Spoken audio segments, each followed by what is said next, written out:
Hi there, I'm Dr. Martin Benfield. I'm a GP trainer, and this video looks at the final section of the consultation, the follow-up plan and the safety net. So in consultation models, they appear as separate entities at the end of the consultation. In reality, they kind of merge into the whole management plan discussion.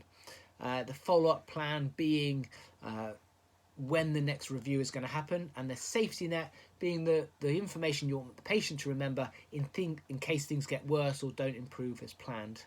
To some extent, the follow-up plans and safety net can overlap quite a lot. We'll look at the follow-up plans first, as it's slightly simpler than the safety net. While you're discussing your management, start thinking about what kind of follow-up you're going to need. When you start in general practice, it's good practice to have follow-ups for many of your consultations. It's safer, and also you get to learn from what happened next after you gave the advice you did. For the patient, there is some balance between having a very attentive doctor and the burden of unnecessary appointments. The follow-up plan needs to include how the next contact is happening, when it's going to happen, and who is arranging it. The how can be face-to-face, phone call, doctor text message. It could be patient-initiated, e-consult letter, calling receptionist. The when could be fixed, 2 weeks, 4 weeks, at a time when you're expecting the intervention to have worked or the blood test result to be back. Or it could be more flexible, triggered by an event such as the blood test result coming back and then the follow-up happens. The who is arranging often gets missed by the doctor. Seems obvious to them sometimes, but not so much to patients. Are you booking it right now? Is the patient going out to reception to book it right now? Is the doctor going to contact at a certain point? Is the patient needing to contact at a certain point? When deciding on the follow-up plan, have a think about what you're actually achieving. Have you given enough time for the intervention to have worked? Has the blood test happened yet? If nothing's going to change until the blood test result comes back, then the follow-up has to be after that point. Similarly, if you know the result of the test is coming back, say within 48 hours, you don't really want the patient waiting another 2 weeks to then find out what's going to happen next as a result of that test. You ideally get that done sooner. What difference are you expecting the blood test to make? If you're expecting it to confirm everything that was discussed already and the patient to carry on the plan, then a simple follow-up's needed. If, however, you're expecting a whole new discussion to happen as a result of that test, then a proper appointment's going to be required for that.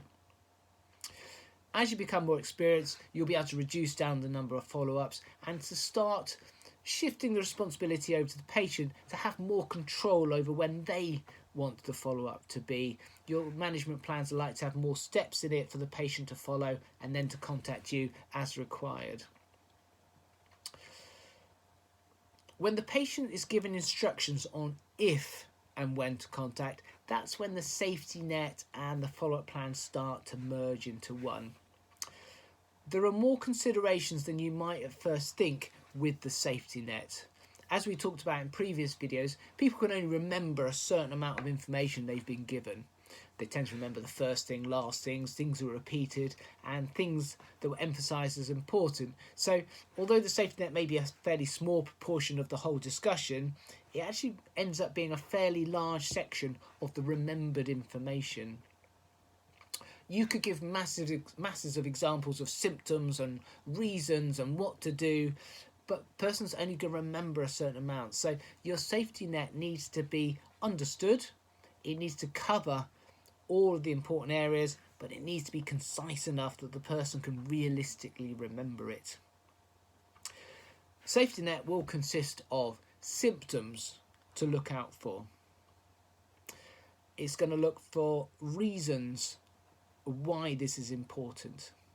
It needs a time scale for those symptoms, and it needs to be clear what to do if they occur. Shouldn't be covering any new information here in terms of symptoms or reasons. If you've been doing a transparent consultation, During the history taking, there could have been opportunities to explain why you were explaining cauda equina or pneumonia or cancer symptoms. And then during the differential diagnosis chat, there should have been times where you explained why or why not it was or wasn't the serious condition. So when you then bring this up in the safety net discussion, it should be the third time this topic is covered, and it should never ever be the first time. A decision for you to make for the safety net is how specific to make the symptoms. It can range from very non-specific to very specific. A non-specific example would be if anything gets worse in any way. Whereas specific would be if you develop a fever, you start feeling more ill in yourself, or you start feeling short of breath. If you're non-specific, then you've got a wider net to catch as many symptoms as possible. By being specific, you're alerting the patient specifically to those symptoms to look out for.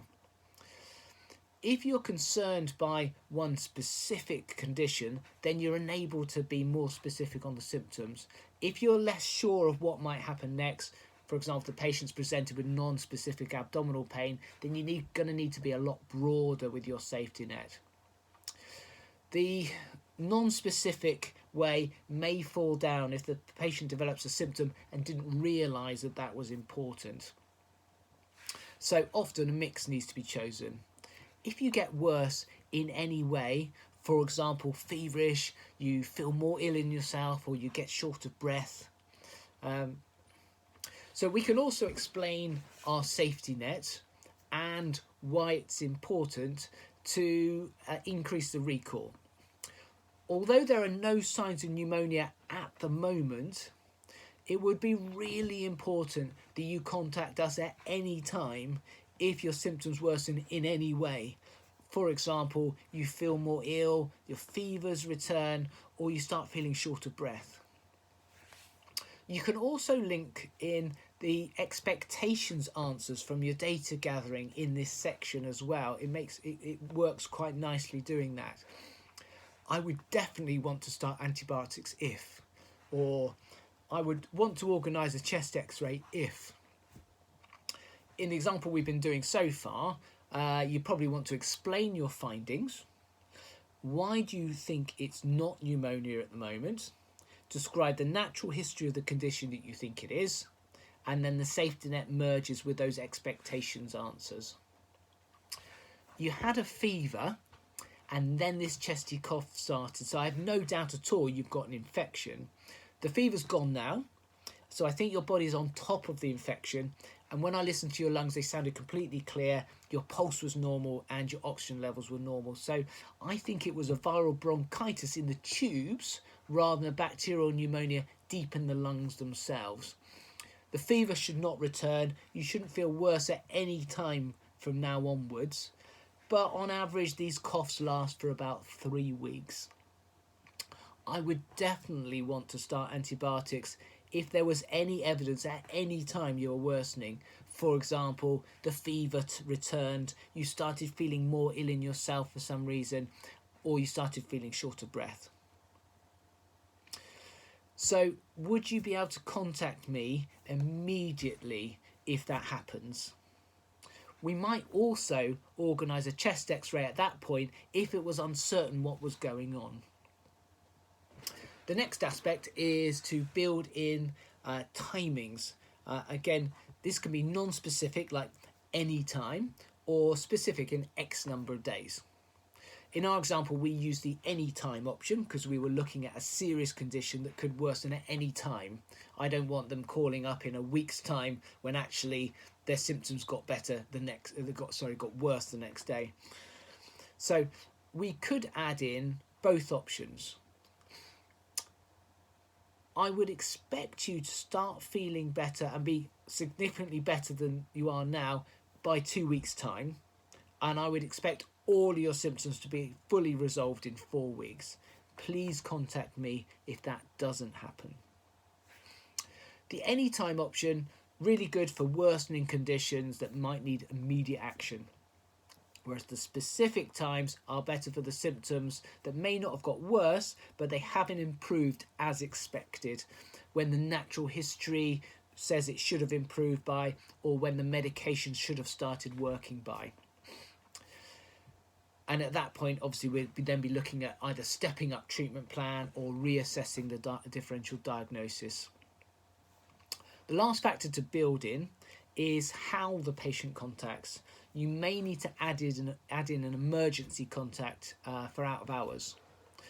Although there are no signs of pneumonia at the moment, it will be really important that you contact at any time if you worsen in any way.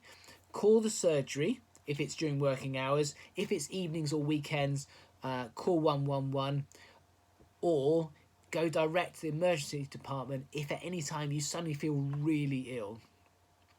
Remember from previous videos to always add that check question at the end of any chunks of information. Does that all make sense? The other thing to remember is to break up long monologues with a check question, and that enables the patient to be engaged, is more likely to remember what's happening, and you're able to check that they understood the chunks. Have you ever had to call 111 before? Or if you became very unwell, do you have someone that could drive you to the hospital? Or do you have any questions about any of those symptoms to look for?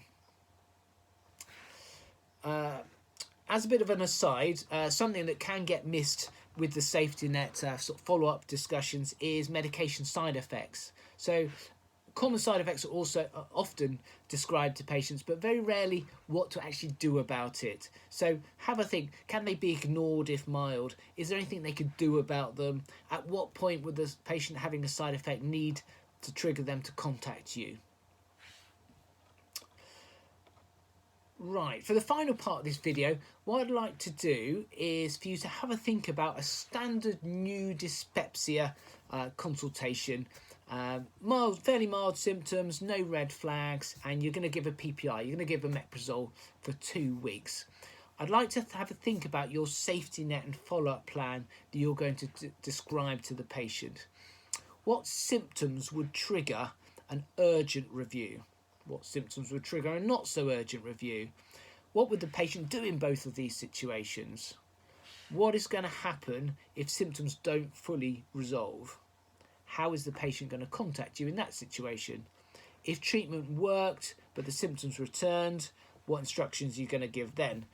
And do you arrange a fixed follow-up appointment in a certain number of weeks, and how are you going to arrange that? So if you can, pause this video, have a think, even better write down what your safety net plan would be, and then listen to my version that's coming up in a second. Okay, so here's my version. If at any time anything really bad happens, such as severe pain, you vomit blood, you pass those black sticky stools we talked about, that could suggest bleeding, and if that happens, you've got to go straight to the emergency department. If during the next 2 weeks you notice your symptoms start to worsen or new symptoms develop, then please contact me, because I'd want to see you within a couple of days if that started happening. You can send an e-consult with my name on it, or you could call reception and they'll send a message through to me and I can give you a call back. In that situation, so I think we probably need to reassess the diagnosis, and we probably need to arrange some tests, I suspect. Does that all make sense? I'm going to book you a follow-up appointment for 3 weeks' time, a phone call if that's okay. And what I'd like to do is check your symptoms fully resolved, that they didn't start coming back again, and we can also discuss a bit more about what we might be able to do to try and stop this happening again, and if your symptoms ever did start to return, what we could do then. Okay, so if you can take a few minutes to write out your safety net speech to this patient, then say it out loud, see how it sounds. Does it make sense? Is there too much information? And then after writing out, decide where to add your check questions in. So, you don't want more than a couple of sentences in a row. Start adding in some check sentences that you can use that will break up the monologue. When revising topics, I would strongly advise you to do this exercise every time. This will obviously help your real life consultations. it will also aid your AKT revision, because you could use this to start building in the next few steps in the treatment ladder, and you can use that to help remember what each step is on the NICE guidelines for a topic.